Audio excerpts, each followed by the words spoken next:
Douglas Allen Bickford. It is the 30th of July 2022 at 10:30 a.m. here Pacific Standard Time. Broadcasting live out of my 105-year-old house here in Klamath Falls, Oregon, which is my hometown. I am a self-taught psychiatrist, therapist, and counselor. I have thousands of hours of studying how the mind functions, the science of the mind. I don't have the degree, but I have all the knowledge of how the brain functions because, like I said, because of my thousands of hours of study. Anyway, so I'm on Facebook and YouTube for absolutely one reason. That is to teach you how to attain and maintain a healthy mind.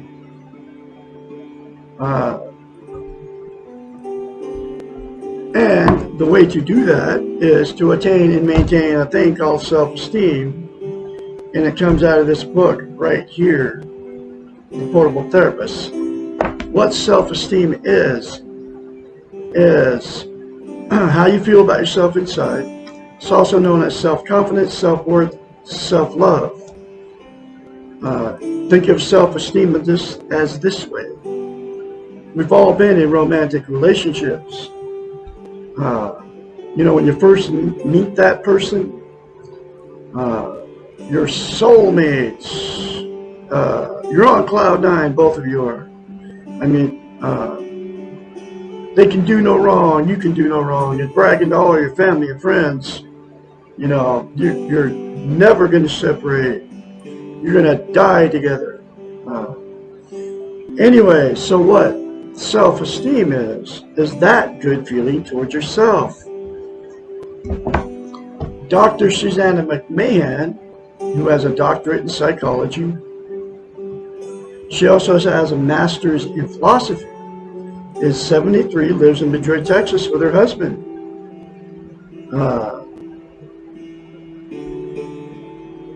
Wrote this book in the 90s. It was published in 1992.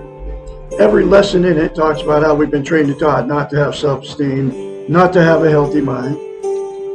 They were using the televisions at churches,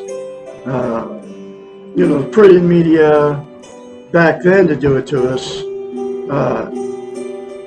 Now it's 1,000 times worse because of the social media. Right, even right here where I'm broadcasting live on, which is Facebook. Okay. Anyway, she's had thousands of clients that would hire her as a psychiatrist to fix their unhealthy minds. As a psychiatrist, she knows that in order to get a healthy mind, that her clients had to have self-esteem, attain it and maintain it. And that nobody was teaching it back then. And so she had to come up with a concept to give her clients to get them to give themselves self-esteem. Nobody can give you self-esteem except for yourself. So she could help them fix their unhealthy minds. Here's that very simple concept. You look at yourself in the mirror, you say 4 things. I love you, I love my inner child, I'm worthy to be loved, worthy to love, I am full of goodness. You say those 4 things to yourself in the mirror daily for the rest of your life, and it will give you self-esteem on steroids. If you keep doing it, you practice it every day. And the reason that is to maintain that self-esteem. It's like lifting weights. You have to practice it, okay? If you start lifting weights and you stop, you have to start over from scratch because you're losing muscle mass.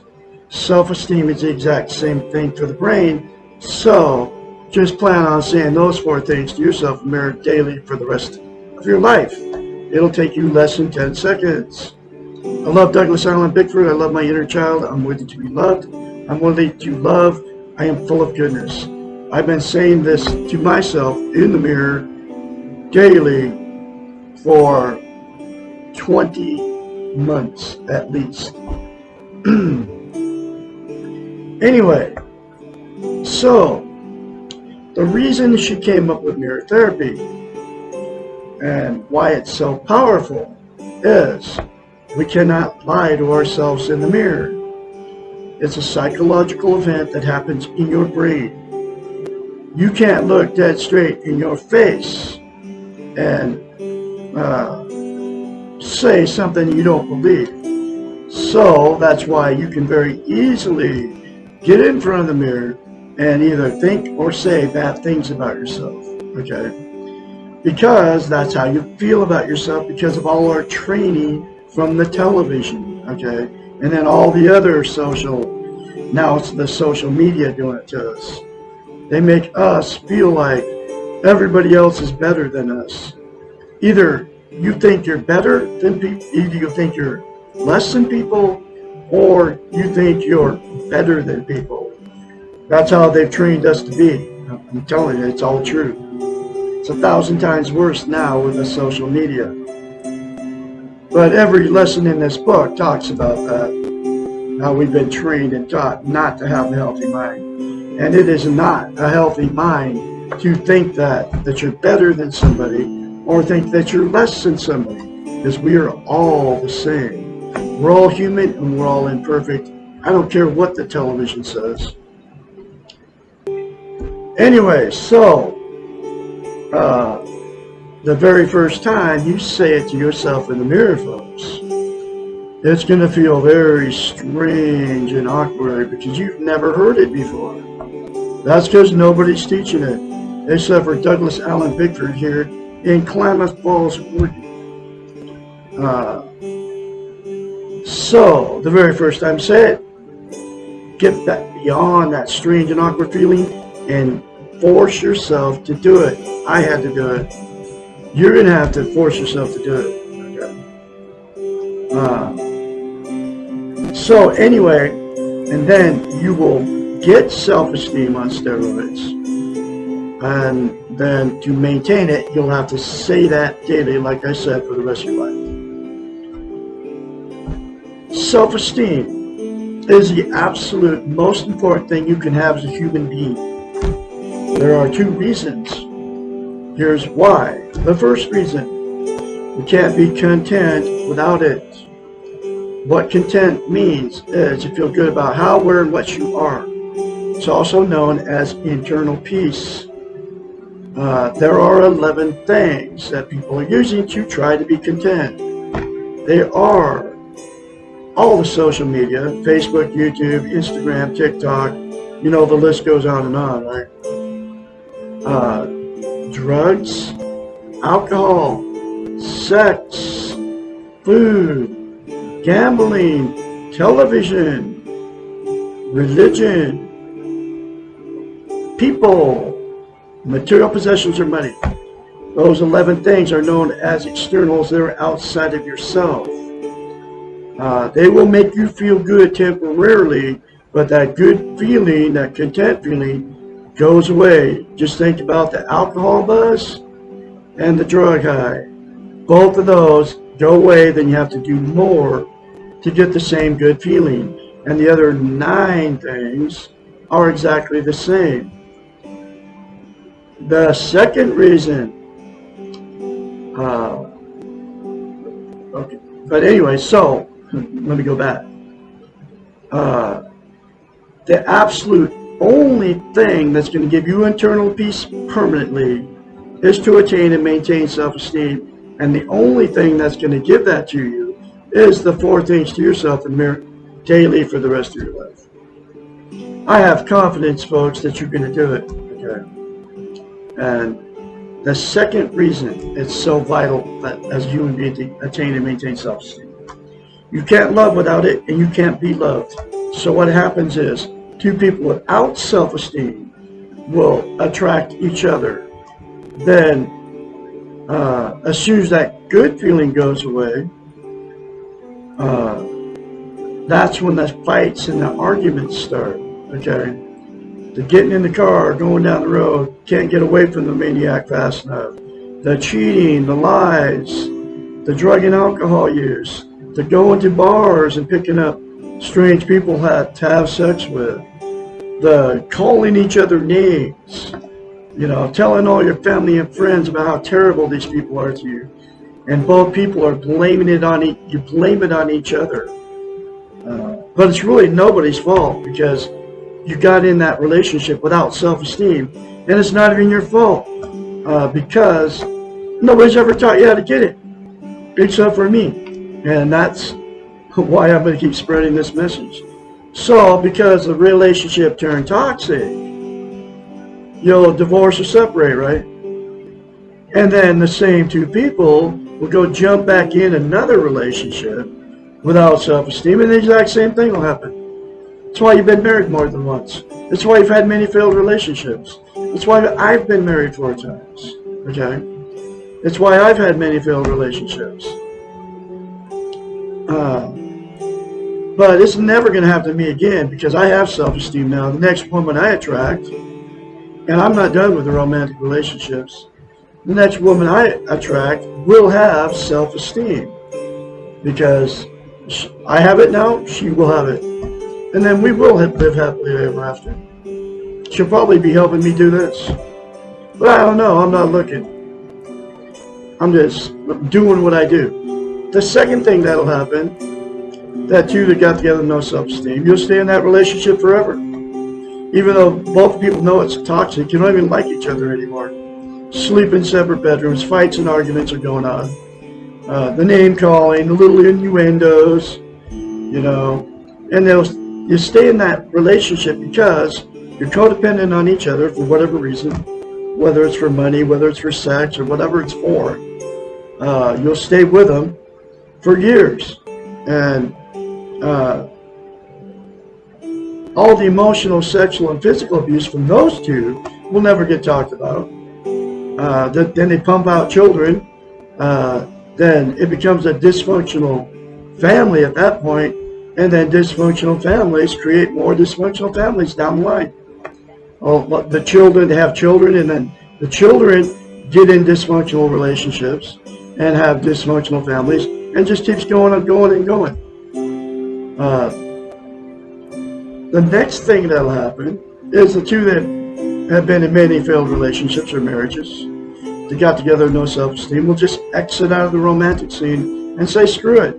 I can't find anybody to love me. I can't find anybody to love. So I'm done. And they'll just be alone the rest of their lives. They'll use the 11 things to try to feel good. And you can't be content and have internal peace without self-esteem.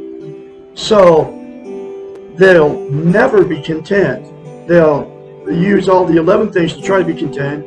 They'll be just as miserable alone as they were in the relationship.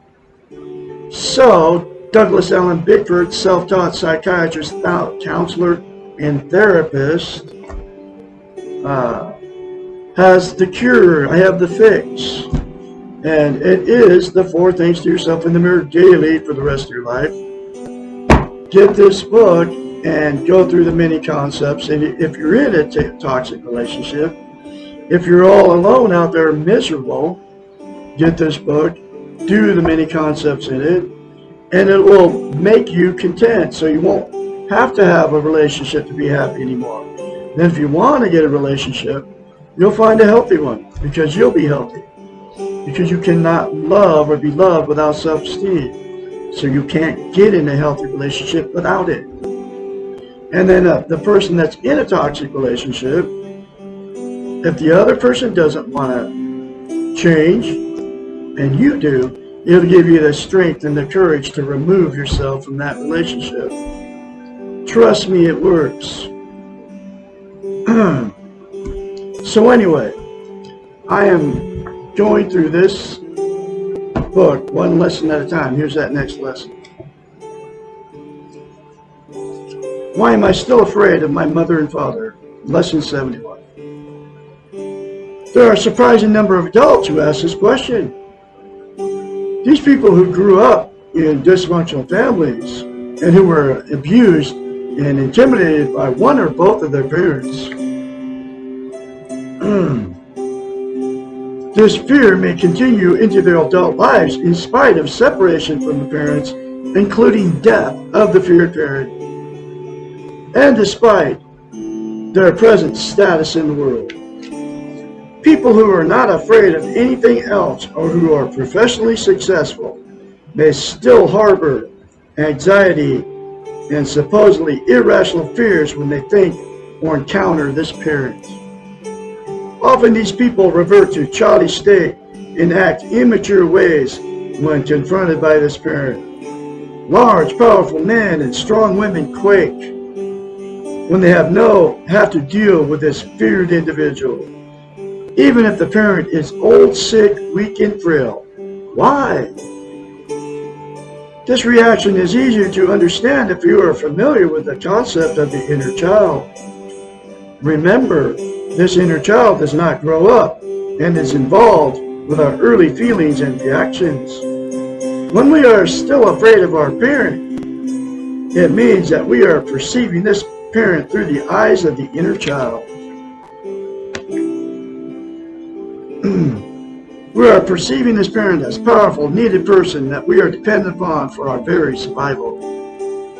Because they inflicted so much pain upon us when we were little, we still view them as stronger than we are and able to hurt us.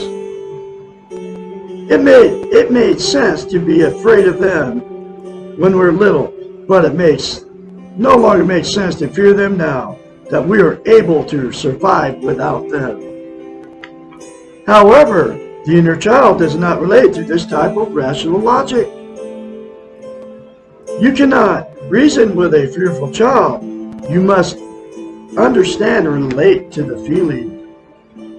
Once you learn to parent your inner child, then you can see your hurtful parent with your adult eyes. You can begin to see his or her insecurities and needs and weaknesses. You will then see through his or her so-called power over you, and you can let go of the control that he or she is exerting over you because of your fear. Now, the four things to yourself in the mirror, folks, the second thing to yourself in the mirror is, I love my inner child. That's why you have to say that to yourself in the mirror daily for the rest of your life. And attaining and maintaining self-esteem with those four things will make it so you don't fear your parents anymore, and you'll be able to let go of it, okay? You will view this parent as a person in the world rather than an object of pain. If you can separate yourself from this parent, you will see the evil and the abuse and you can choose not to participate in the abuse. You can get out of the victim role. Do not try to change your parent or have him or her acknowledge or apologize for the evil that has been done to you. This parent may not ever choose to do so, and you may produce more pain for yourself. Instead, change yourself. Parent your inner child and give your child the support, the encouragement, and the security that you needed from your parent but never received. Do for yourself what this parent could not or would not do for you when you were a child. My parents never told me they loved me, so I grew up all the way up till 65 years old, not feeling worthless. So that's why you have to say, I love you, I love my inner child, I'm worthy to be loved, worthy to love, I am full of goodness to yourself in the mirror daily for the rest of your life. Okay? It will fix you, okay? Serious, it works.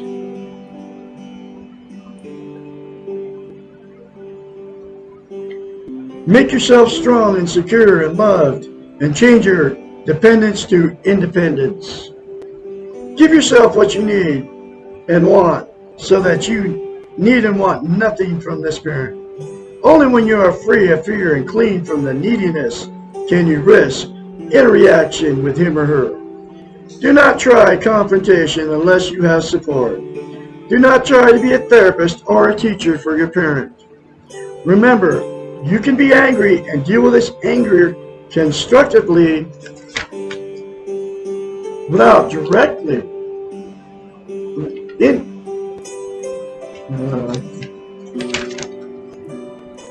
without dealing directly with your parent. You have the right to be angry at your parent, but you even have a bigger responsibility to yourself to take care of yourself. Let go of your past fears and get on with your own life. Once you no longer need your parent for survival, you no longer need to be dependent. Your inner child now has you to parent it. You can be fearless. Wow. It's all true, folks. I can be your psychiatrist, therapist, counselor, friend. I can encourage you to get healthy-minded by attaining and maintaining self-esteem.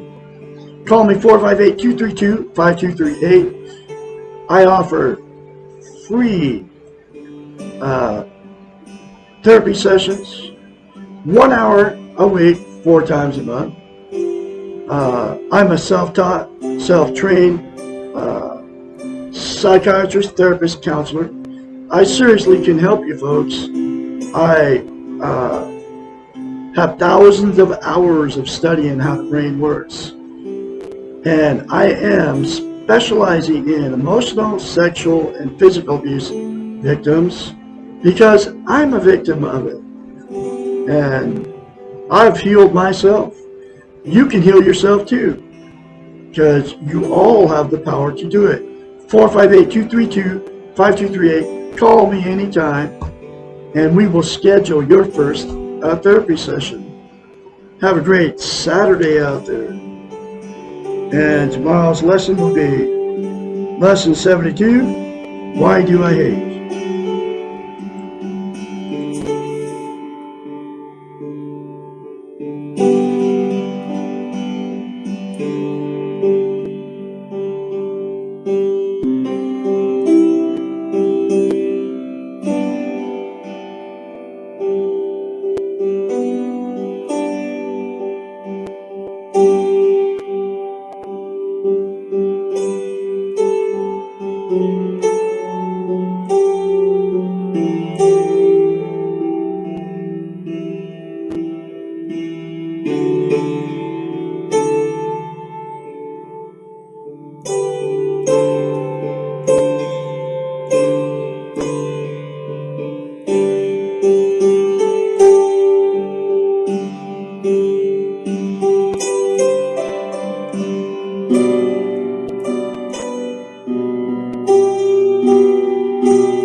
Thank you.